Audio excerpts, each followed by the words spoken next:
I'm delighted to say I'm excited right now. She's got 87 caps for Manchester City, nearly 50 caps for the Netherlands.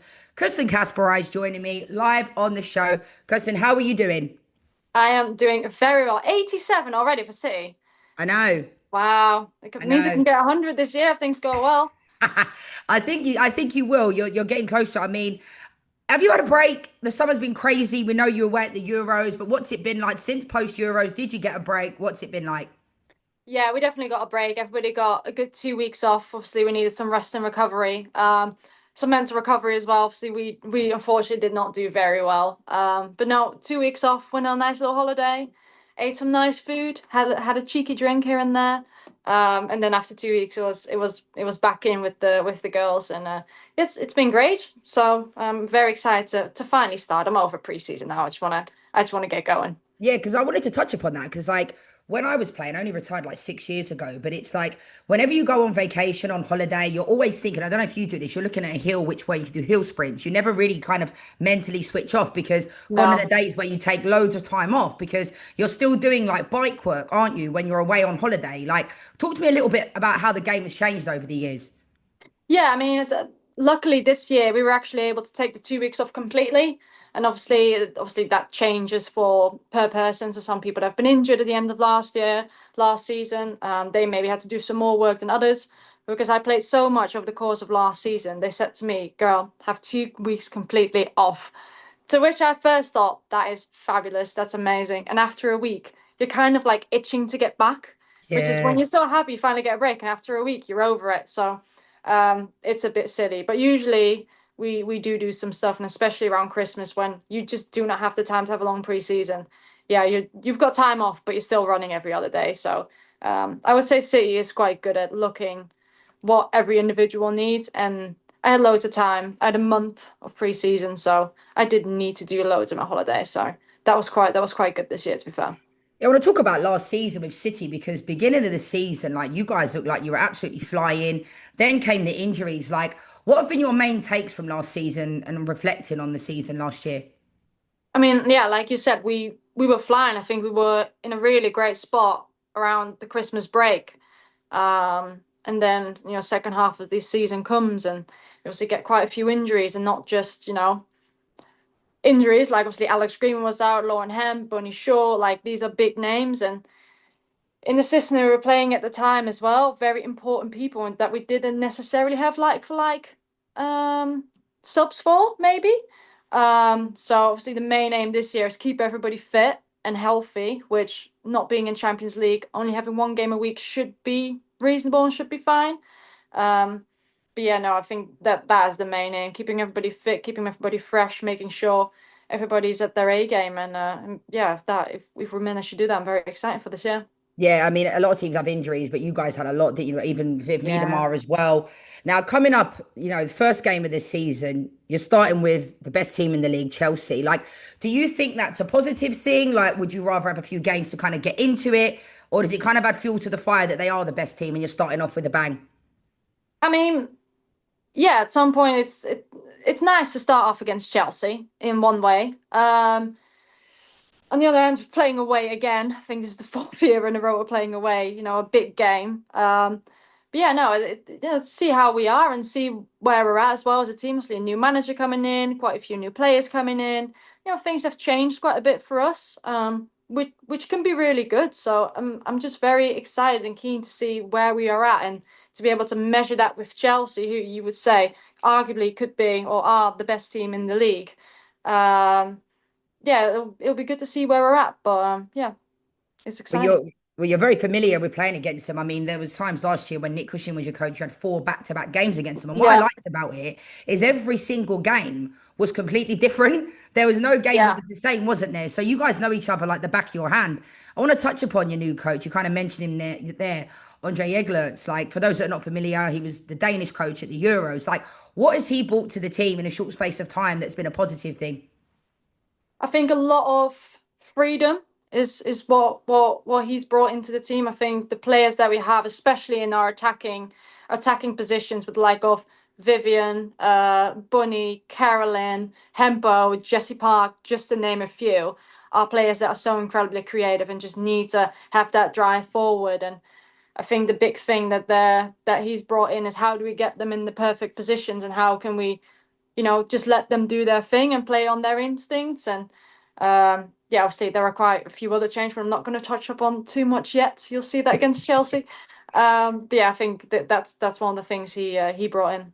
Yeah, I don't want to give away too much, but I do want to Nah. ask you about your new signings. Sidney Lawman, Jade Ross, Iman Benet, who I'm a real big fan of watching her at the Euros. Can you tell us a little bit about the new faces and what we can expect from them?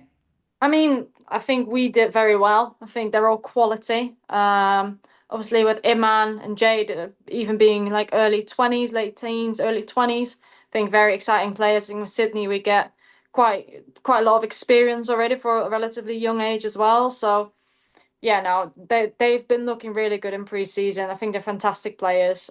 Very excited to have them in the squad. And yeah, no, I think big ups to our general manager. I think they did a great job. Yeah, and I want to talk about Bunny Shaw as well. Like we speak a lot about her, and I still don't think she gets as much credit as she should be getting, really. But like, what's it like to play with her, and what makes her so special? I think it's great to have, obviously, for the goals first and foremost. You need someone in the striker position that scores goals, and when Bunny's on the pitch, she is most likely going to score. But also in her hold up play, obviously, she is so strong. She's good in the air. She's good at holding the ball, being able to dictate the play with that, being able to be a threat in behind. I think in those things she is quite complete. So for us to be able, if we don't find a way out in the build up, just chip it to Bunny, and she'll hold on to it. So yeah, no, I agree with you. I don't think she gets the credit she deserves. Getting top scorer of the year together with Russo after only maybe playing half of the games that Russo did is so incredibly impressive. And yeah, I just really hope that she stays fit this year. And yeah, I hope another golden boot for her. We've spoken a lot about a lot of your teammates, and I want to touch upon you because you're a top player. Like, what are your individual goals for this season, and what is it about Manchester City? We saw like you've been at the club now for 3 years. Not a lot of foreign players come and stay in the WSL for long periods of time. But what is it about this team that makes it so special for you? I mean, when I joined 3 years ago, it's now my fourth year. I really believed in the project that we had here at the club. Unfortunately, that didn't really go the way it was supposed to go, and a lot of the players that came at the same time as I did have now kind of left. So I feel like we're now going into a new era. But no, I'm excited about the project. I'm excited about the club, and the results haven't been what I hoped it would be and what the club hoped it would be. But the way we are going and the direction, um, yeah, our women's team and our women's side want to go into, I'm very excited about that, and I hope to be a part of that. I hope to be a part of that for the next few years as well. So you got a contract until 2027. Yeah, and then for this year, obviously, I scored a few, tap into the back end of last season. So They all hopefully, count. hopefully, no, this year I wanna have more goals and assists. I wanna have more involvements in the final third, higher up on the pitch, and maybe a long range goal this year would be nice to add to the tally. And what would success look like for Manchester City this year? You mentioned, not been in Champions League, so you're playing one game a week. Do you think a trophy is within reach? I think a trophy is within reach. Obviously, we've got very clear goals. And it's quite nice that everybody's talking about Chelsea, Arsenal, United. We're not taken into the conversation too much, which to be fair, I don't really mind. I like going from an underdog position. But no, I think silverware this year definitely is in reach. We've got a great squad. If we manage to keep that complete and fit and fresh, I think we are able to challenge for all three cups. But I think a bare minimum for us this year would be to get a Champions League spot. Yeah, now I want to talk about your life off the pitch. Some really exciting news. You was announced as a patron of the charity, the LGBT Foundation. Tell us what that means to you. I mean, for someone like myself, a massive advocate, was the first ever player to come out in England. Like, and it's almost been my identity since then, which I'm okay Yeah. with. But at the same time, it's so important to have people like yourself that actively play and speaking about this. So can you tell us a bit about your role and what it means to you being a patron of this? Yeah, I mean, a lot of players like yourself have already paved the way for us and for players like me. And what I've seen is that there are a lot of players advocating, but I also think there are not enough players advocating. And I think it's very important to speak from your own experience. And I've been very lucky so far. I've had a very supportive family. I've had very supportive friends. Obviously, within women's football, being queer is almost normality. It's quite normal. It doesn't really matter what your a sexual orientation is. But why I found it so important to be a part of the LGBT Foundation, obviously, a big part of it was after the Supreme Court ruling, in which I made a bit of a cheeky statement in support to the trans community. And the reaction I saw to that and how many people it affected, I kind of realized that my voice is heard and it's a lot louder than I thought it was. So through that, I was basically like, I wanna help. I wanna do more. I don't want to sit around and watch it. I want to do something, and that's how I got in contact with the LGBT Foundation. So I'm incredibly proud and excited to be working with them. I'm incredibly proud for them to name me as a patron, which is a very big deal. I think I'm the first female patron as well. So that's just incredible. And my main goal with them is to refund and to set up their women's program to make sure that queer women, especially in and around Manchester, um, have a safe place to be, have free workshops, have free helplines. Um, yeah, so I'm just very excited to be working and to be giving back to our community. Well, thank you for doing that because I think these types of things are so important. And when people say, why does it really matter? I mean, I just got married a month ago, and like some of the comments, like the homophobic abuse I've received is like Yeah, absolutely horrific. And I've kind of become desensitized to it to a certain yeah, degree because what else can you do? So thank you yeah, for like all of the advocacy work that you are doing because it is so important. And the yeah, visibility of you being an active professional player doing that is important. So something else that I've seen that you're TikTok famous, right? Now the fans yeah, seem to love you. Like, what is that like engaging with the fans? 'Cause obviously, there's a lot of talk about now the women's game has grown. Not every fan that used to come to our games thought they were going to get an autograph and a selfie, right? yeah. That's just unrealistic because the base is growing, the fans are growing. So, like, what does that mean to you to have that kind of type of interaction with the fans? I think it's good because I really enjoy having that interaction with people in general. I'm quite a people person. I'm an extrovert. I like connecting with different, people with different backgrounds. That just makes me very excited, makes me very happy. And obviously now, with the women's game growing, it's just not safe for us anymore to go to the sides of the pitch to give autographs. Not because of the majority. The majority of the fans are absolutely lovely. But there are people out there that don't have good intentions, and unfortunately, we have had quite a few experiences with people who just weren't nice, or who were giving you grief, or who were being, racist, or homophobic, or misogynistic. So that's kind of ruined it for the majority of the fans. So to be able to do it through social media, we've just started a YouTube channel as well, just for fun. We like doing it together, my girlfriend and I, and it's a fun way to engage, a fun way to speak to people, and also to advocate and be kind of a representation and a role model for the younger generation.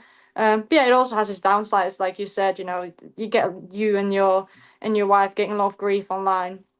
We've had our fair share as well, and it's not just homophobic; it's also misogynistic, and I think that's also a part there that you raise awareness of, like, this is not okay. But yeah, no, it's very exciting.